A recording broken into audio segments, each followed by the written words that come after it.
Art teachers of Reddit, what's the most disturbing artwork a student has ever submitted?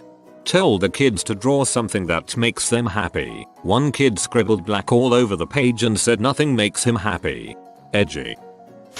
My little brother got in trouble for drawing a picture of a polar bear eating a seal. Lots of red crayon was used. He was like 9. I didn't get why it was a big deal. It's not like it doesn't happen. When I was a little kid I drew a dinosaur eating another one, with open ribcage and everything. My teacher wanted to send me to a therapist. I just wanted to draw realistic looking scenes. In high school we had a kid whose art portfolio was displayed at the school's art show. Numerous drawings, sketches, paintings, etc. of tadpoles. From a single one to dozens to hundreds. A full 2 years of art classes dedicated to tadpoles, until he informed everyone he was drawing sperm. Tragic story, mate. My literary arts teacher told us a story about the only kid to ever be kicked out of the program. He only wrote stories about women being killed by snakes. No matter what the writing prompt was, he turned it into snackometers. He then read them aloud to the class, proudly. He didn't last too long. That's some imagination. I wanna hear how he turned some of those prompts into snake death. High school 1977. While everyone else is drawing Pink Floyd rainbows and peace signs all over everything, the biggest burnout in the class makes a wide metal bracelet with intricate triangular designs cut out of it. He turns it in and gets a great grade for the first project he ever bothered finishing and some well-deserved praise for his effort. Teacher hands our work back and first thing he does is grab a pair of pliers and bends all the triangles outward, making a thick metal spiked bracelet. I found that devilishly, disturbingly clever. He was ready for the 80s and the punk scene that came with it. Back in the 90s I volunteered at an art studio that provided free classes for low-income inner-city at-risk youth. Wonderful non-profit run by a couple of cool old hippie ladies who did an amazing job helping the kids feel free to express themselves artistically no matter what they wanted to create. For example, one teenage smartass made an elaborate paper mache of Bob Marley smoking a huge joint and they hung it proudly in a place of honor. No judgment or preachiness at that art class. So one year they decided to have the younger kids do a Day of the Dead themed picture with a short paragraph to commemorate a loved one. The teachers were expecting pictures of grandmas or maybe pets, and there were some of those. There were also several scenes of murder, including childishly drawn guns, knives and oh so much red, followed by short descriptions like, "My brother got shot. He dead now. It was loud and scary. I miss him." These were like 7-9-year-olds. Those pictures were displayed just as proudly as the grandma pics. What a wonderful program. When I was a camp counselor, I let one of my campers draw while he was waiting for his parents to pick him up. He left it behind and my supervisor picked it up, went over to me and was like, "WTF is this?" He drew a bunch of dead bodies at the bottom of a staircase, covered in blood and body parts left behind on the stairs. Lots of red crayon was used. I didn't find out till later that one of his favorite things to do on the computer is play Starfall with his older brother. You know, the flash game where you throw stick figures down a set of stairs to see how badly you can hurt them. When I was in kindergarten, I drew a male ghost going to the bathroom. I had older brothers, so it was very detailed, and I even put a water line on the testicles, because that is where I thought urine was stored. The teachers and principal called in my parents for a serious conference and asked my dad what he was going to do about the picture. After my dad finished laughing, he told them that he was going to make copies and send them to all of his friends and relatives for Halloween. And he did. That was 40 years ago, and I still have a few extra copies if any of you need them. Oh, and I found out that balls do not, in fact, store urine.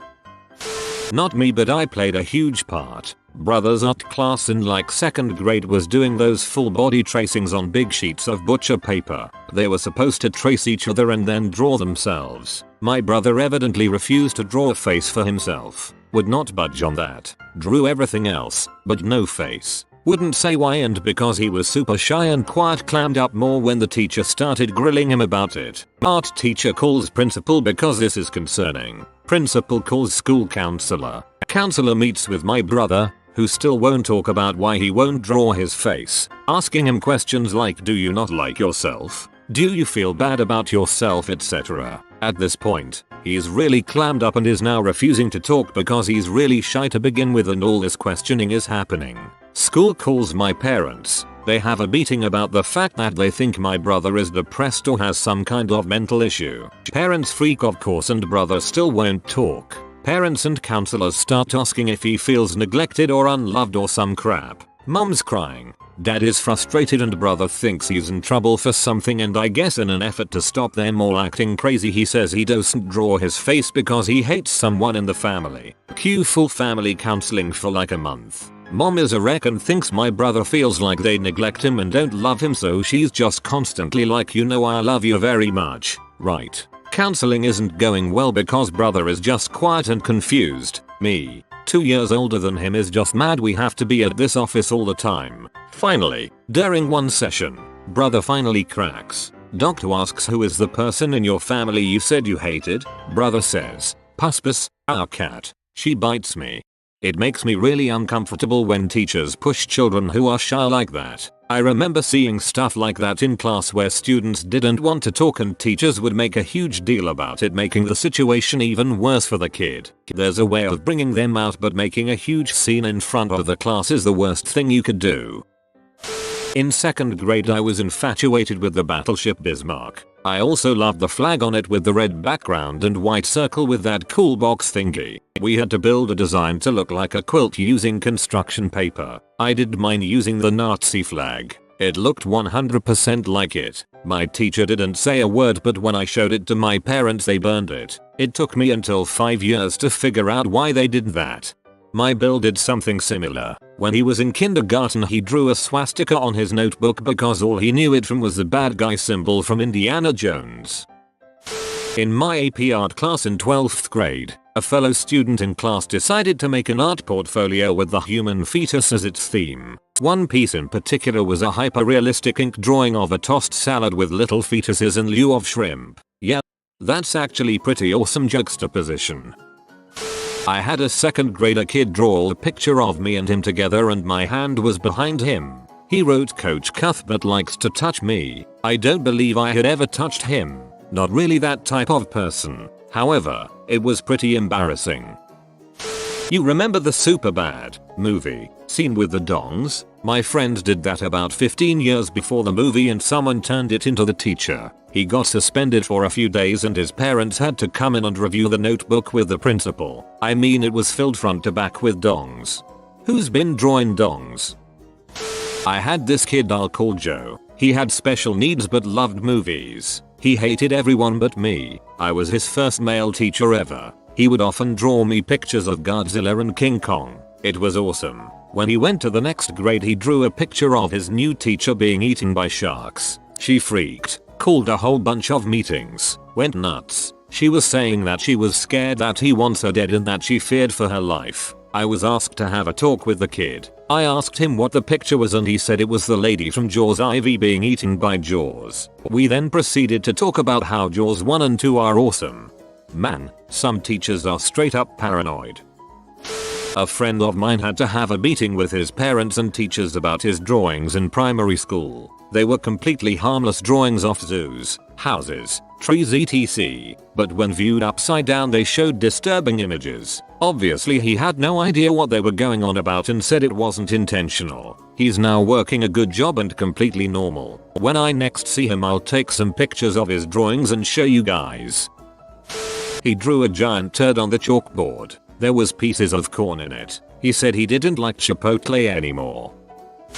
There was a kid in my art class who would always draw super dark things. Not so much scary but more depressing. I figured he might have a crappy home life and I noticed he didn't really have friends, so I thought I could talk to him and just be friendly. He seemed really nice, just a little weird. Flash forward about 3 months, and wow, am I glad I was nice to that guy. He got called down to the principal's office during class but no one knew why. We finally found out he had written a hit list and had been suspended for a month. Seems a little lax but whatever. He comes back to class and no one wants to go near him. At the end of class however, he comes right up to me and says, "Don't worry, you weren't on the list."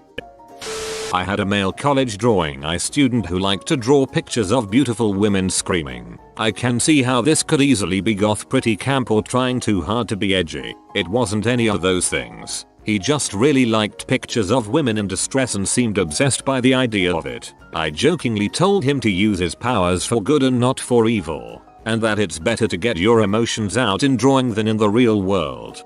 They're just so pure in moments of desperation. That's what the White Room is for. I'm a volunteer at a center that does art therapy. One of the happiest littlest client we have handed me a drawing of their deceased mother with her face twisted into a horrified scream. Eyes blackened and brown gloop was pouring from the mouth and eyes. Sometimes I stay up at night thinking about it. Yeah, that sounds like the pre-credits sequence of a J-horror movie with the mother coming to pick up their darling little child right before it cuts to black.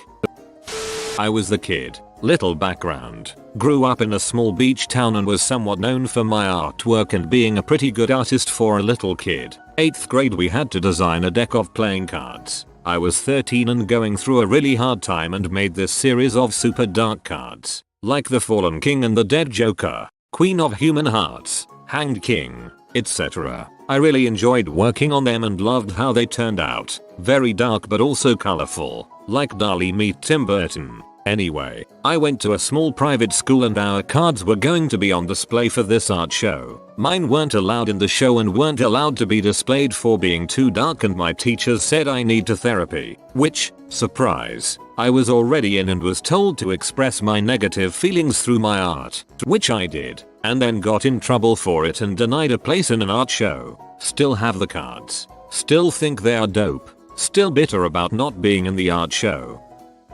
I worked at an elementary after-school program when I was 17. Instead of coloring in the picture, the kid took a black crayon and was just scribbling over the page singing to the tune of Barney I hate you, you hate me, always unnerve me. Comma I hate you, you hate me, we're a dysfunctional family. You have been visited by the hangover papa. Comment, do a recover, papa, and you will never suffer from hangover again. If you are new to the channel, you can subscribe. I publish new videos every day. Until then, check another video, or don't. Either way, have a great day you magnificent people.